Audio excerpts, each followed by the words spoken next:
Let's talk about why women should make sandwiches for their husbands. What? I didn't say anything. No. And there's nothing wrong with it at all. In fact, it's advantageous, as many women will tell us. This is a really, really amusing example that came up in 2013 originally, I think it was.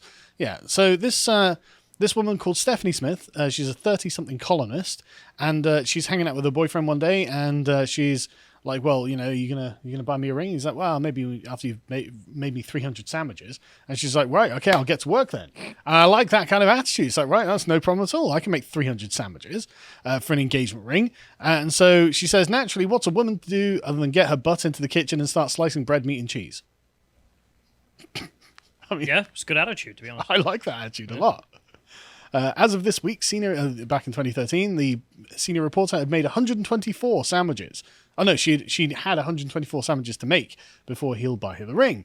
And after reading her plea for a book and or movie deal and a piece in the New York Post, we mostly learned that one should never learn about love from people who trade diamond rings from lifelong commitments for sandwiches. Why not? Huffington Post. Why not? She knows what she's doing. She's going to get that ring. She's making the sandwiches to get her ring. Yep. You know, living an interesting life. Yep. HuffPo are mad about this. Yes. Right. Of course they're mad about it. Yeah. Woman literally like, yeah, I'll make sandwiches for that diamond ring. I want that ring, you know? And It's good I trade love, as well. I How much love. is a sandwich? Yeah, and as John points out, the only legitimate reason is because keto. But of course, sandwich is a metaphor for food, you know, making me a dinner, making me lunch. But anyway, so she said they say her entire narrative sounds terrifyingly retro. Oh no, not retro. What's wrong with that? That's not bad. That's good. Right, maybe I needed to show him how I could cook to prove that I'm wife material, she writes. If he wanted 300 sandwiches, I'd give him 300 sandwiches. And they say, note to self, never use the phrase wife material earnestly in 2013. Yeah, okay, spinster. It's because you're not wife Yeah, material. you're not wife material. That's what you're saying. You know, it's not bad for a woman to want to be wife material, because if she wants a husband, that seems to be the easiest way to get one. And he's got to be husband material too. Exactly, yeah, exactly. It's a two-way negotiation. You know, if you want to get a man who's husband material, well, then you have to be wife material. So anyway, they carry on bitterly. Apparently, Smith's blog is actually just a race between her sandwich-making skills and her ovaries. 3 sandwiches a week, times 4 weeks a month, times 12 months a year meant I wouldn't be done until I was deep into my 30s, she writes. How would I finish 300 sandwiches in time for us to get engaged, married, and have babies before I exited my childbearing years? Okay, nothing focuses the mind like a ticking clock. Ladies, you're on a ticking clock. You just have to deal with that. How would you make 3 sandwiches a week? I don't know. You can make more than 3 sandwiches a week. Yeah. I would. I do. Yeah, but John's saying, well, 365 days a year, sure, but you know, maybe he doesn't want sandwiches every day of the week, you know. So she's only got so many opportunities, and so the clock's running down. She's like, right, I'm gonna get this sorted out. Wait. She's the woman. Mm-hmm. She's the one who decides if he's having sandwiches. Well, I mean, maybe, I don't know. She Well, can't no, force him to eat them. Well, but if she's making the food for him, it's like, no, I'm having sandwiches today. What's he going to do, moan about I mean, at the end of the day, that's what you would expect, wouldn't it? If Yeah. you gave her 300 sandwiches, she's like, well, you're getting 300 sandwiches every day then, aren't you? You know, sandwiches every day. it? Why not? Yeah, exactly. Yeah, you said it at 300, mate. But anyway, they carry on.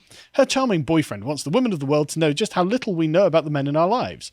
You women read all these magazines to get advice on how to keep a man, and it's so easy. We're not complex. Just do something nice for us, like make us a sandwich. That's not radical. Yeah. That's literally all men want, is someone who's going to, like, you know, take a bit of care of them because they've been working all day, show a bit of love. Yeah, or like get your wife dinner or something. Yeah. I mean, in exchange, she's going to do things for you. You know, it's a partnership. But anyway, let's go over to her blog, right? So she's been carrying on this blog the whole time, and it's still going. And so She made 300 yet? Yeah, well, sorry. I'll explain. Right? She says, you know, sandwich meant more to him than nice gifts, regular sex, or any other incentive I could use to get him close to putting a ring on it. I'm not sure how 300 became the magic number, but because it would perhaps take me about a year to make that many sandwiches if I produce one Monday through Friday. But it seemed like a long enough time in the future to seem far away, and it seemed like a lofty goal, out of easy reach. I set without complete confidence that I would accomplish set about it without complete confidence that I would accomplish it. Some might argue the idea is sexist. A woman in the kitchen, how Stepford wife of you. What is this BS narrative? Like, a woman Feminism. can never be in the kitchen now. No. And Because it's oppression. Yeah. Right? But she's just like, you know, some say I'm desperate to get engaged. Hardly, I don't have to be. He didn't say cook me 300 sandwiches or I'm leaving you. And she says, do you know the old saying, the way to a man's heart is through his stomach? Well, it worked for her because in 2015 she got that ring. She did it. Yep. This is them being married for 2 years. You look at this childless spinster feminist. She got what she wanted. She's happy. And not just she got the ring. Look at the lovely wedding she got. Look at everything that she has. This is her perfect day, and she made it happen, and they look happy, you know? They look like they're happy with each other. And of course, things just got better from there because she ended up with a baby. She got what she wanted. She thought, right, I'm going to be a good wife. I'm going to prove I'm wife material. Boom. He anteed up, you know, he married her. She got the kids. She's got everything that she wanted. Spinsters BTFO'd. And this is not the only example of this, of course, right? So the next one is on the Sun, right? And I love when the Sun reports on stuff like this because it's really about their sort of, you know, where they should be aiming at, right? So this one woman, a doting wife, had been slammed online because she revealed that she prepares a packed lunch for her tradesman husband every single day. So her husband works with the hands, does manual labor, and so she prepares him a lunch every day. Yeah. It's kind. That's cute AF. It's adorable, right? And women online are mad about this. How could you? Right, so she put a picture of her husband's lunch up, which looks amazing, I just want to say. Right? Yeah. I mean, I'm not a tradesman. I couldn't eat that much because I would just get really, really fat, right? But look at this. 4 sandwiches, or 2 sandwiches, like crackers, frankfurters, cheese, like a muesli bar, fruit. Well, that's a hell of a good lunch, right? I could make a better lunch. In fact, I've seen wives make better lunches. I should have sent you the link. You remember that I showed you the Japanese lady? Yes, but like for something that your wife makes you every day, this looks like a pretty good lunch, in my opinion. I'd be very happy with this. And so, proud of her packed lunch, she posted the snap of a home-prepared meal on the Budget-Friendly Meals Australia Facebook group. Oh yeah, she's doing it on a budget as well, right? So, but then they all started freaking out for treating her husband like a child and waiting on him hand and foot. What? For being kind? Not hand on foot. He made him lunch. Jesus Christ. Yeah, exactly. You know, calm down. Well, she sweeps the floor. You're a slave. Yeah, he sat there and she's like, you know, anyway. So among the criticisms the woman received, one woman said, do we have to feed them during the day too now? It's like, what? Like, you don't have to. But you're feeling personally attacked because this woman's doing a good job and you're thinking, oh my God, what if my husband sees that she's doing a good job and thinks, well, why isn't my wife doing as good a job? You know? So now you're like worried that you're going to be compared to her and worried that actually you're not a very good wife, are you? You're not like wife material, really, are you? You sound like you're doing, you know, the bare minimum, which isn't really what someone wants out of their partner, is it? No one wants the bare minimum, do they? But anyway, so, other women started admitting, well, I write affectionate messages on the lid of my husband's lunchbox every morning. And while another says she once mixed up her husband's lunch with their sons, much to the amusement of their colleagues. And so if you go back up to that one, John, go back up to that one. Right, so that's another wife posted that. And you can see, look at these adorable little messages she's left for her husband. Isn't that adorable? Like, you know, the good thing in life, something like are better than you or something like that. The good things in life are better with you. Little love heart. That's adorable. Little love hearts on the eyes. Yeah, like you would not at all be upset to open, you know, your bag or whatever your wife had packed you for the day. Open that up. Oh, that's so cute. You know, It makes doing my tradie job much more bearable. You're gonna get the food and be like that whore and like. Yeah, exactly. It's not gonna happen. No, you're gonna come home happy to see your wife who left you an adorable message for when you went out during the day. How nice is that? Like, and so these women in this group, a lot of them were like, no, this is not acceptable. That means I have to do things and take responsibility for being a good wife, and I don't want that. And so, yeah.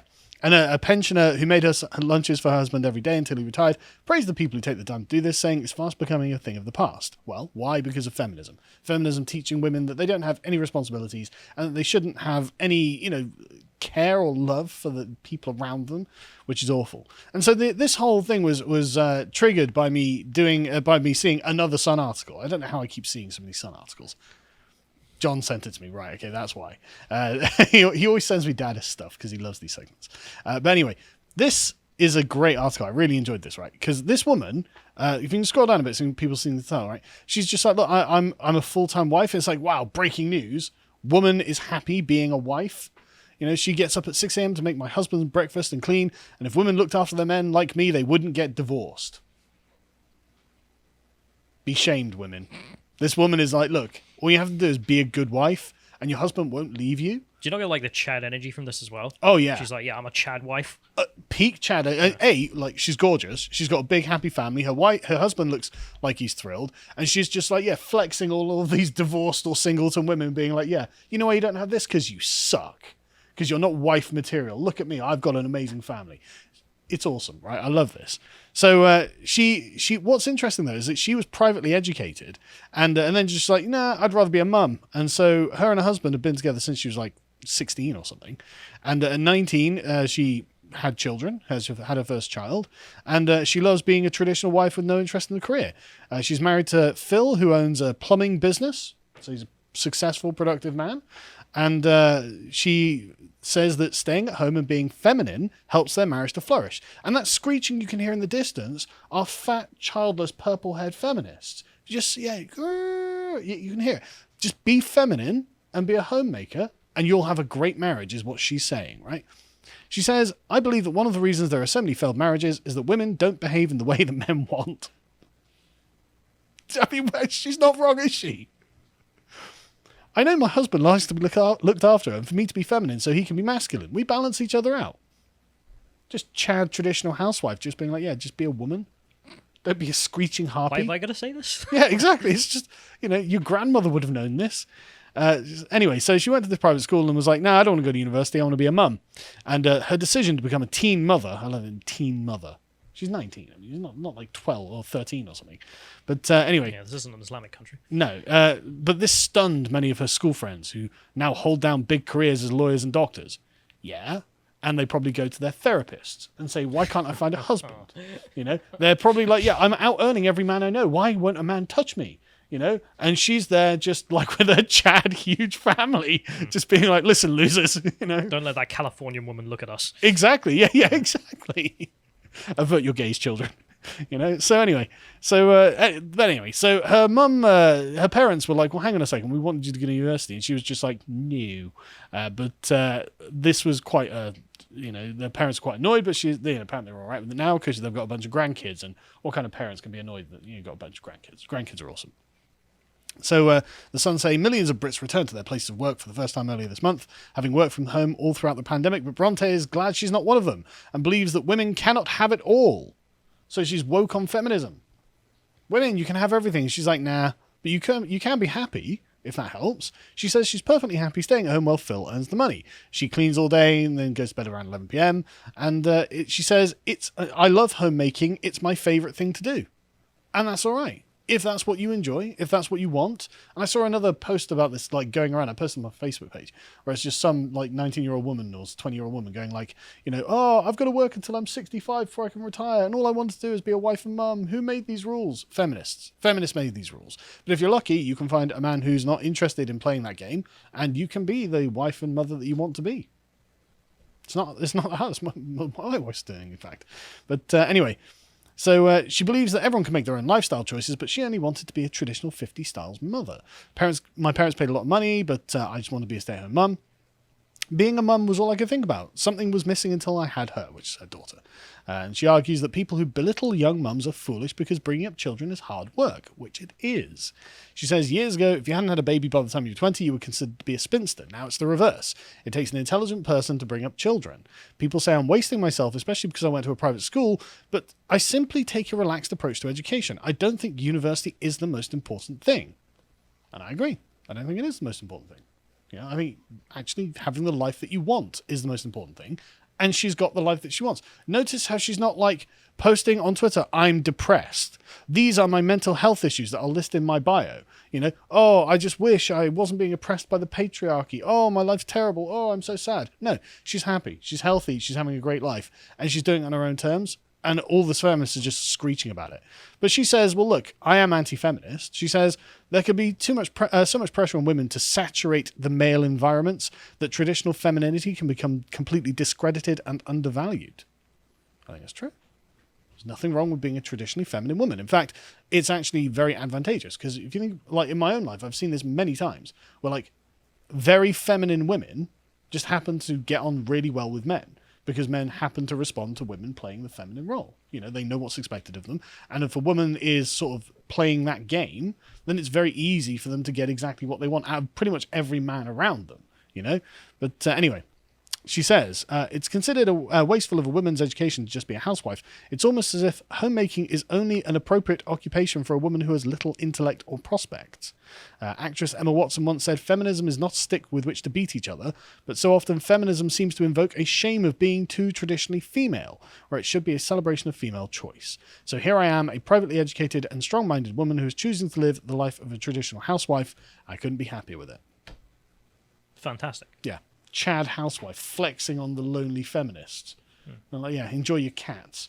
I have my kids to deal with and my husband to make lunch for. Bye. I sent John another link because I just wanted to demonstrate. Because you mentioned like Chad housewife. Yeah. And the reason I was talking about the Japanese girl who makes food for her husband is I feel like there's some extra Chad energy there with her because she's like made a massive YouTube channel out of it as well. So like this is week 1, right? Oh wow, 900,000 views. And you look at the food; it looks amazing. You know, she's got to know how to work the cameras. Well, if you like Japanese food. Yeah, but it's it's very cutely done. It's fantastic. And if you go to her channel, like, if you scroll down, just click on her channel name, just to show that she's kept this up. Like she hasn't just done it once. And she's on like if you go to videos, nearly 800,000 subscribers. Yeah, 800,000 subs. Go to videos, and you see she's on week 26, still going, and they all look great. Yeah. Like I just feel like she's winning times 10. Well, like this individual here, like staggering numbers of views on these videos. Actually, that is again Chad housewife energy. I love it. And literally, what she does is she makes lunch boxes. Yeah, versus the literal, well, probably not literal virgin spinsters who are dying alone with their mental health problems. Don't take the advice of feminists on your own relationships, ladies. Make your choice.